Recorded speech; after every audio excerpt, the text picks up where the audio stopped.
while creating her 5th studio album Joanne, an album she worked alongside Mark Ronson and Blood Pop that had a mix of pop, folk, rock, country, and more. However, during the beginning stages of creating this album, Gaga had a different direction in mind, and this involved Red One, but the material they created ended up getting scrapped. But before I give you the tea on that, let's rewind to the beginning after Lady Gaga finished her R-Rave World Tour on November 24, 2014, and was preparing for her Cheek to Cheek tour with Tony Bennett, which was around this time there was news of Gaga being in the studio the following month on December 20th with Nile Rodgers, known for co-writing and producing songs such as Material Girl by Madonna, I'm Coming Out by Diana Ross, and Daft Punk's Get Lucky featuring Pharrell Williams, which also featured him as well, tweeted a photo with Gaga in the studio alongside him and Diana Warner, who's written songs such as Toni Braxton's Unbreak My Heart and Beyonce's I Was Here, that showed him in the studio working on new music.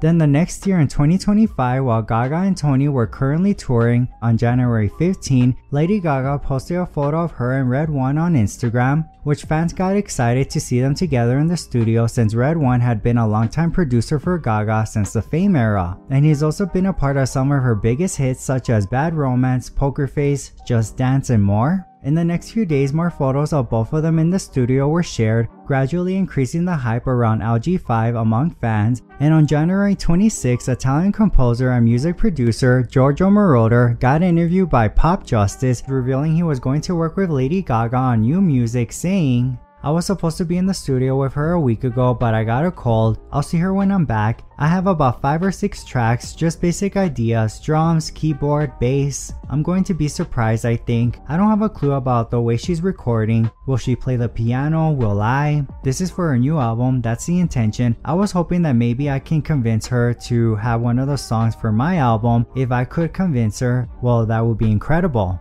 The next month in February, the month she did her medley performance of The Sound of Music honoring the 50th anniversary at the Oscars on February 22nd. A few days later, on February 25th, it was announced Lady Gaga will be joining the cast of the hit show American Horror Story this year. Although no other details were shared, Lady Gaga herself posted a clip online that same day revealing the news with the caption, "Make your reservation now, #Gaga AHS Hotel." Of course, fans were left thrilled to see her take on her role in this series, especially since it aligns with Lady Gaga's signature style when you consider her music videos, photo shoots, iconic fashion from past eras like The Fame Monster and even Born This Way. So to fans, it felt like she was going to revisit those moments in a fresh new way. And seeing how she had been posting photos of her in the studio with Red One, there was a possible chance that this would reflect in the music too. Then the following month on April 7, Lady Gaga went on her alter ego's Joe Gateron's Twitter, who you may remember from her You and I music video, to tweet a Red One, then moments later tweeted, "Wait, this is news to you? I told you I do this, crew on check, green on check, you are who you are, so you're getting dismissed. I am who I am," which fans suspected she was teasing a song titled I Am Who I Am, which is described as a powerful anthem that speaks up about how Gaga's old team gave up on her when she was at her lowest and how she's coming back to take her revenge. Also, that same day she went on her own Twitter account to tweet "Me today at Red One" with a gif that said "Yas Queen, Yas Queen." I know it was so bad, but at least I tried.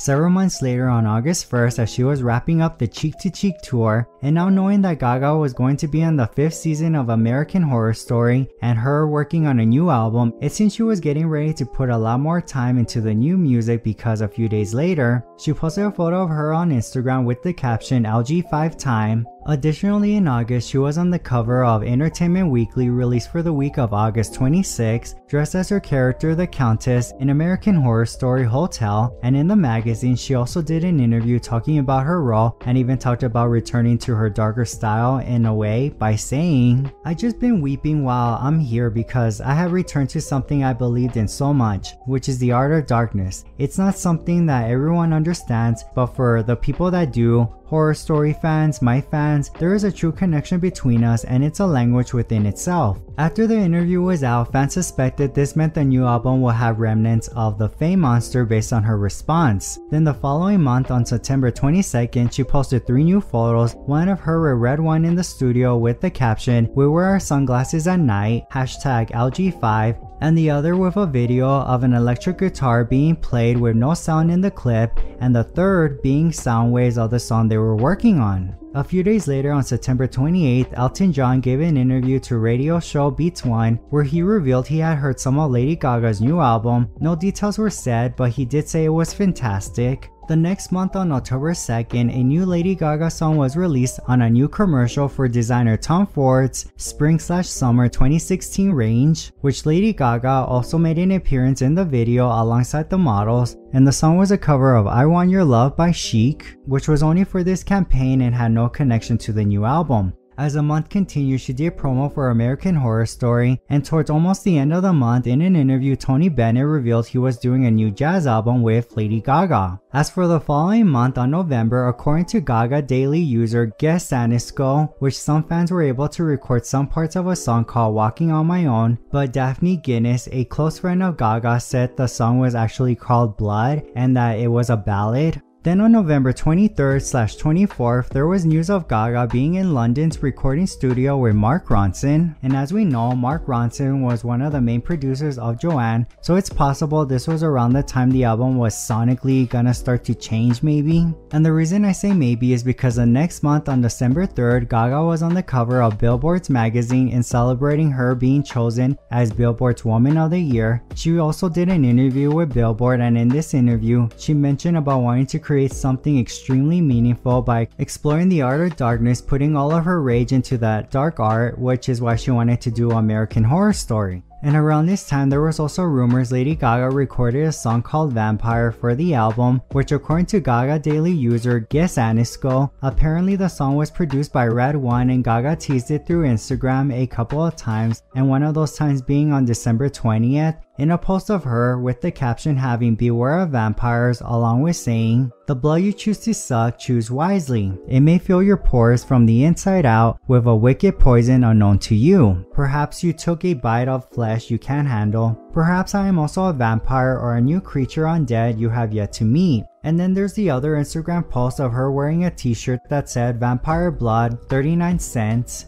Now moving on to the next year, on January 5th, 2016, at the Consumer Electronics Show in Las Vegas, multinational tech giant Intel CEO announced they will be teaming up with Lady Gaga for the next month's Grammy Awards to bring a futuristic concept performance to the stage on February 15th, and Lady Gaga being the first of many artists to create a unique music experience showcasing technology through creativity at the highest level. They also released a teaser to the project that featured Lady Gaga in a white dress approaching from a cube in a hologram form. And also it was said Gaga would not be performing any new material in this performance, but it was promised to be an unforgettable show you wouldn't want to miss. Then 2 days later, on January 7, Lady Gaga was revealed on the cover of V magazine's latest issue, and in the interview she gave with James Franco, he asked her about the new album, which she said her role on American Horror Story affected her voice, and when asked how so, she responded with, "I'm using my listening from acting in my music more, which is more crucial because it's music. Who knew I could listen even more? It's amazing to even talk about. There's a tremendous freedom and a recklessness, but there's also a sophistication in the show. There's a lot of liberation, but it's a very chic liberation. Here's what I would say, when I wasn't working on the show, I was truly miserable because I had no safe house to get out any of my vices. Now I have a safe house for my vices, so when I'm making music, I just have a lot more clarity. I have a little less of an instinct to be reckless with my music now because I'm reckless in other places. So now I'm thinking more about what it is I want to say and what I want to leave on earth. It's less of an expression of all my pain. There will be some of my pain on the record for sure, but it will be more than that. My last record was riddled with a ton of pain. That whole record, it's almost like you couldn't even get to what it is. Now the show gives me an outlet to put things somewhere, so when I get to the piano, I'm in a deeper place already. I have something completely other to explore." Then a few days later, on the night of the 73rd Golden Globe Awards on Sunday, January 10th, where she won Best Actress, Limited Series, or TV Movie for American Horror Story Hotel. During the red carpet, Gaga told reporters she will be releasing an album later that year, along with saying, "Will it reflect my outer appearance? That's a difficult thing to say as I don't know that. You yet know what I will look like for my next album. I'm still creating all of those things. It is something that is a gradual change that is always with me." Then 8 days later on January 18, Mark Ronson spoke with UK's Evening Standard about working with Gaga and how he would love to work with her again. The next day on Tuesday, January 19, Elton John told Zane Lowe on Beats One that he would be working with Gaga tomorrow, saying he had heard 2 songs that were killer, describing it as her earlier stuff like You and I and Bad Romance. And although there were plans for Lady Gaga's Intel performance collaboration for the Grammys, the following month on February 2nd, the Grammy Awards executive producer revealed that they had to change the direction in order to honor David Bowie, who passed away on January 10th, and with having Gaga already booked, it was agreed that she would be the one to honor him. And with this news, fans were left wondering if the original performance would have connected to LG5, especially with the commercial promo that was released a few days before to promote the Grammys, showing Lady Gaga in a galaxy wearing a gown, showcasing Gaga's partnership with Intel, which according to Gaga Daily user Guess Anisco, a few months ago someone from Intel confirmed that Gaga was supposed to pay tribute to her own career by singing her biggest hits, and that at the end of the performance she would have announced the lead single by singing part of it, which many people suspected that Gaga changed her mind and decided to not do the original performance after Bowie's passing. And after the Grammys, it was announced that Gaga had been working with Mark Ronson and that they would continue to work together throughout 2016. Which a few months later on May 12th, during an interview Mark did with Charlie Rose, he talked about working with her by saying, "I've been working for the past few months with Lady Gaga on her upcoming record and I'm just blown away by her talent, her voice. She's a muse at heart. She's the happiest when she's sitting at a piano barking orders at the drummer, and I don't think that's the side of her the world has seen. They've seen the massive pop singles, tours, and dance numbers, so it's really great to make this very honest, authentic, analog kind of record with her." So at this point it seemed the album had changed directions, but what really made this clear was the next month in June, while talking with French MCM, Red One spoke about not knowing what stage Lady Gaga's new album was currently at by saying,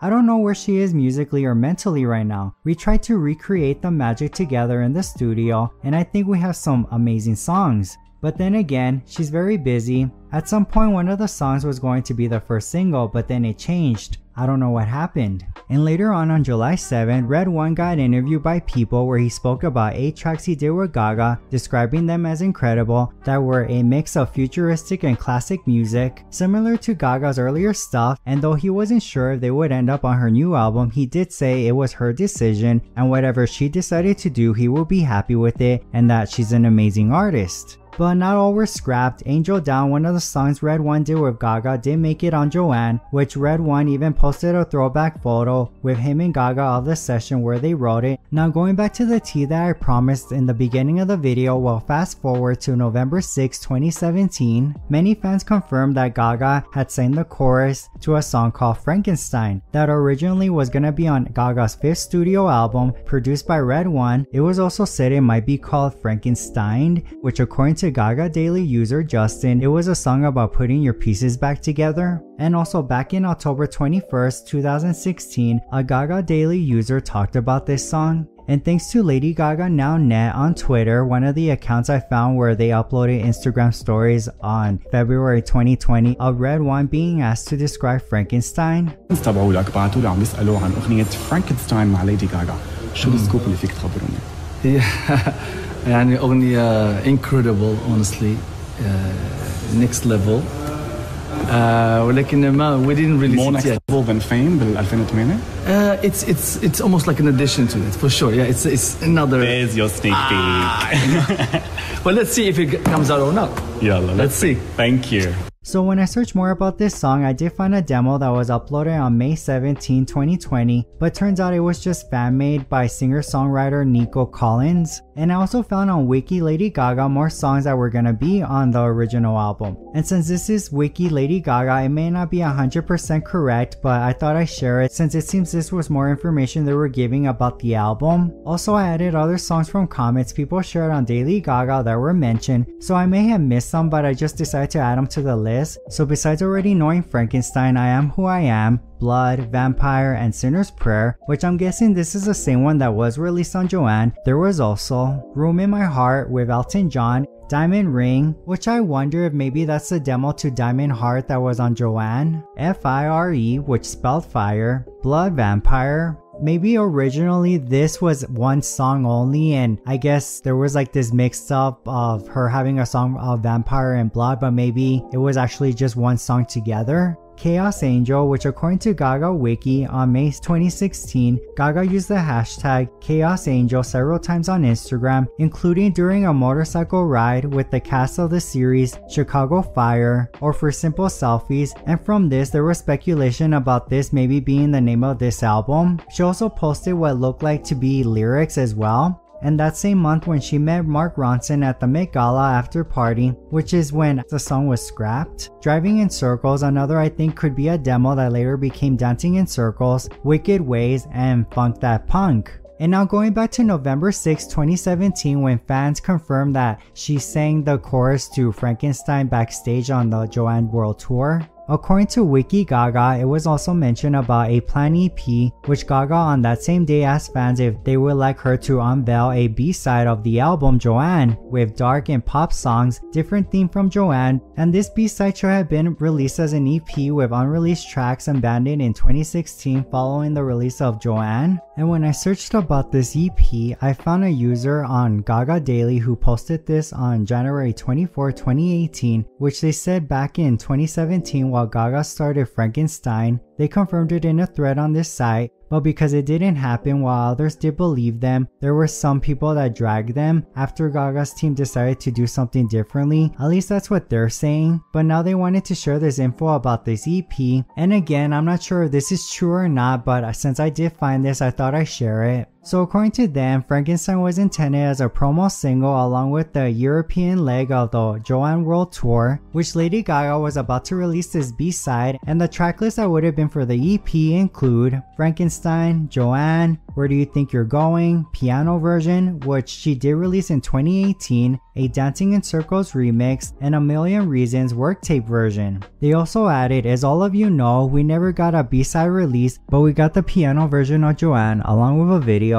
which originally wasn't the plan. Now, whether you want to think this is fan fiction, the truth, or whatever, I just need to get this out of my chest. Before I get thousands of questions, I can't tell you how I know this. And no, I have not heard Frankenstein's song, neither the Dancing in Circles remix. However, the work tape is the same one as the Japanese release, and the Joanne piano version is the one we got last year. Now let's put an end to this song and look forward to A Star Is Born in LG6. Thank you for reading this. So another question that is left is, why did Lady Gaga scrap the original LG5 and also Frankenstein? Well, I couldn't find an answer to that, but in my opinion, I think really what happened is that a lot changed in Gaga's life from 2015 to 2016. And also when she talked about the pain she was feeling while creating Joanne, and even in some interviews, I think all those feelings translated into the 8 tracks that she did with Red One. But around the time when she started to work with Mark Ronson, I think she started to have a different new perspective, and she was also healing as well. So when it came to going back to those songs, it probably just didn't connect with her anymore. And also, just like with any album, through the beginning stages leading to its finished form, it's gonna go through changes, it's gonna go through evolutions. There's gonna be songs on there that probably were gonna be on it, but then they were taken out. And although I couldn't find an answer, there were fans who had some guesses as to why Gaga changed the album, such as doing A Star Is Born impacted the album, her engagement with Taylor Kenny ending, and working with Mark influenced the final outcome of the album.